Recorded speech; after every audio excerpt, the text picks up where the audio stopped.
मैं शालिनी जॉर्ज आपके साथ। आज हमारे साथ वार्ता करने मौजूद है समाज सेवी एवं शिक्षिका रोशनदीप श्रीमाली। आइए सुनते हैं उन्हीं के शब्दों से उन्हीं के किए गए कार्यों के बारे में। तो मैम, सबसे पहले मैं ये जानना चाहूँगी, समाज सेविका के लिए आपके दिल में ये इच्छाएं कहाँ से जागरूक हुई, कहाँ से आप प्रभावित हुई हैं? जी शालिनी, सबसे पहले तो मैं आप सबका धन्यवाद देना चाहूँगी कि आपने मुझे एके न्यूज़ में यहाँ पर बुलाया। तो मैं उन तमाम लोगों की आवाज़ बनकर यहाँ पर आई हूँ ताकि जो समाज सेवा हम कर रहे हैं वो समाज सेवा आपके इस न्यूज़ के मार्फत, इस स्टूडियो के मार्फत हम उन लोगों तक पहुँचा सके जो आज तक या तो कुछ कार्य कर रहे हैं या नहीं कर रहे हैं। तो उन लोगों की आवाज़ उन लोगों तक पहुँचे और उससे प्रेरणा लेकर और भी कार्य कर सके। अब आपने जो पूछा है मुझे कि मेरे को ये प्रेरणा कहाँ मिली, देखिए समाज सेवा की कोई उम्र नहीं होती, ना कोई इसका वो होता है कि कब क्या कहाँ पर। तो ये कहीं ना कहीं हमारे ऐसे भाव होते हैं जहाँ हमें उस चीज़ को क्लिक कर देते हैं। बिना भाव के समाज सेवा नहीं होती है। जो मैंने अपने घर में बचपन से ही मैंने मेरे पिताजी को ये देखा है कि बेटा कुछ ऐसा काम करो ताकि कुछ समाज के लिए करो। घर के लिए तो सभी करते हैं, परिवार के लिए सब करते हैं, लेकिन समाज के लिए करना अपने आप में एक अलग ही पहचान होती है, अपने आप में एक अलग संतुष्टि का अनुभव होता है।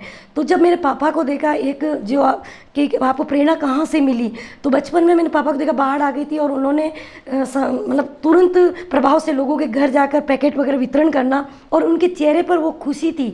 उस खुशी को देखकर मैंने ये सोचा, मेरे मन में कहीं ना कहीं ये भाव प्रकट हुआ कि जो ये खुशी पापा को मिली है वो खुशी भी मुझे मेरे चेहरे पर चाहिए। तो उसी दिन से मैंने ये संकल्प लिया और मेरे मन में भाव प्रकट हुआ कि मुझे कुछ न कुछ समाज के लिए करना चाहिए, और उसी दिन से मैंने ये प्रेरणा मेरे पिताजी से मिली मुझे। बहुत बहुत अच्छी बात है कि आपको ये प्रेरणा अपने ही घर से, अपने पिताजी से मिली है।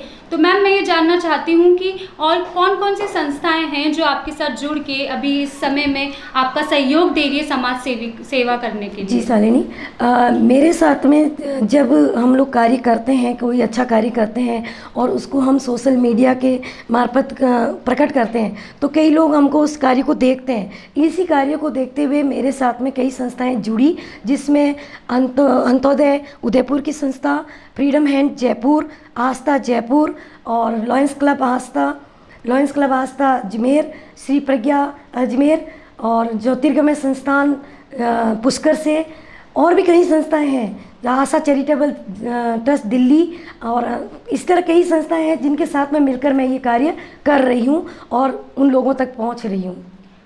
बहुत ही अच्छी जानकारी हमें मिली है, जिसमें कई संस्थाएं आपके साथ जुड़ के लोगों की सेवा कर रही है, उन्हें बहुत सी सेवा करके उन्हें बहुत सी साधन उपलब्ध करा रही है। क्या आप हमें बताएंगे क्या क्या कार्य आपने करा इस सेवा के द्वारा? इन संस्थाओं ने कितने एरियो में, किस किस जगह पर आप तक आपने कितने लोगों को सहायता पहुंचाई? जी देखिए, बात सहायता की होती है, हम कहाँ पहुंचाई, क्या पहुंचाई, ये यहाँ पर मुझे बताना वो एक ऐसा लग रहा है कि मैं अपने आपके विचार प्रकट करने आई हूँ या अपने आप को शो अप करने आई हूँ। मेरा ऐसा कोई उद्देश्य नहीं है कि मैं अपने आप को शो अप करूँ या अपने आप को हाईलाइट करूँ। मेरा एक ही उद्देश्य है कि मैं देश के लिए जीऊँ, समाज के लिए जीऊँ, और इसके लिए मैं यहाँ पर न्यूज़ में आने का मेरा उद्देश्य यही है स्टूडियो में कि मैं आकर अपनी वार्ता रखूँ, ताकि कुछ लोग जो अभी सोच रहे हैं कोरोना काल है, डर के मारे घरों में ही दुबके हुए हैं, तो वो लोग भी हम लोगों से, जो हमारी लोग ये संस्थाएं कार्य कर रही हैं, जो संस्थाएं आगे आकर काम कर रही है, उन संस्थाओं से प्रेरणा लें और वो भी आकर ज़्यादा से ज़्यादा जो अंतिम श्रेणी तक व्यक्ति खड़ा है उसको आगे लाने की कोशिश करें।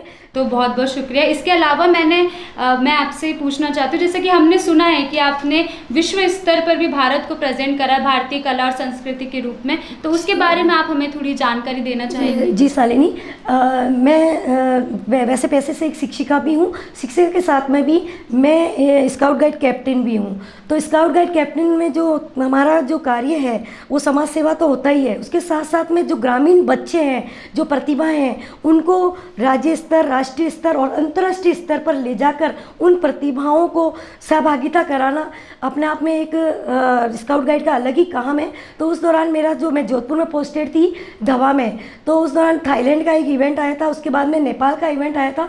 तो वहाँ पर मैं बच्चों को पार्टिसिपेट करा के भामाशाहों के द्वारा प्रेरित करके, क्योंकि ग्रामीण लोगों के पास इतना पैसा नहीं होता है कि वो अंतर्राष्ट्रीय स्तर पे हवाई यात्रा उनका एक सपना होता है, तो उन बच्चों को मैंने प्रेरित करके, उन लड़कियों को जो घरों में कभी शायद जोधपुर या अजमेर सिटी तक भी नहीं देखा होगा, उनको मैं बाहर लेके आई और अपनी संस्कृति और अपनी कला को दिखाने का मौका अंतर्राष्ट्रीय स्तर पर उनको एक मंच हम लोगों ने प्रोवाइड करवाया।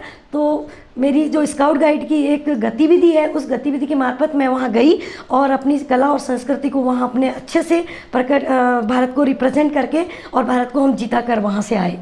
बहुत बहुत खुशी की बात है हमारे लिए कि आप विश्व स्तर पे गई और अपने भारत को एक नाम दिया, एक पहचान आपने वहाँ साबित करी है भारत की। आज के लिए आपसे वार्ता में इतना ही। उम्मीद करते हैं कि आपके द्वारा और भी लोग प्रोत्साहित होकर ऐसी समाज सेवा करते रहें और ऐसी बहुत से लोगों को आप ही के द्वारा बहुत से लोगों का उत्थान होता रहे। आज के लिए फिलहाल इतना ही। ऐसी कई हस्तियों से मुलाकात आपकी जारी रहेगी AK न्यूज़ के साथ। धन्यवाद।